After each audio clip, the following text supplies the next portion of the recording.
तर वळूयात इतरही महत्त्वाच्या घडामोडींकडे। महाकुंभ मेळ्यामुळे गेल्या अनेक दिवसांपासून पटनाकडे जाणाऱ्या सगळ्या मालगाड्यांचे थांबे रद्द केलेत। तर लासलगाव इथनं गेल्या 2 महिन्यांपासून रेल्वे मार्गे कांद्याची लोडिंगही बंद आहे।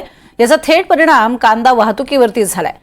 ट्रक मार्फत कांदा आता पाठवावा लागतोय, त्यामुळे व्यापाऱ्यांना तिप्पट भाडं मोजावं लागतंय। महाकुंभ मेळावा सुद्धा आता संपलाय। गेल्या 2 महिन्यांपासून बंद असलेली कांद्याची लोडिंग ही लासलगाव रेल्वे स्थानकातनं आता पूर्ववत करावी अशी मागणी व्यापाऱ्यांकडनं जोर धरू लागली आहे। गेल्या 1.5 महिन्यापासून प्रयागराज येथे कुंभ असल्याने आपल्या नाशिक जिल्ह्यासह इतर ठिकाणून होणारी कांद्याची वाहतूक कुठंतरी थांबवली गेली होती, कारण की अतिशय जास्त प्रमाणात असलेल्या गर्दीमुळे हे ट्रान्सपोर्टेशन थांबलं होतं। परंतु आता कुंभमेळा समाप्त झालेला आहे, तर त्यासाठी रेल्वे व्यवस्थेने तात्काळ रेल्वेची सुविधा चालू करावी। कुठंतरी त्याचा बोजा आपल्या शेतकऱ्यांवर येतो।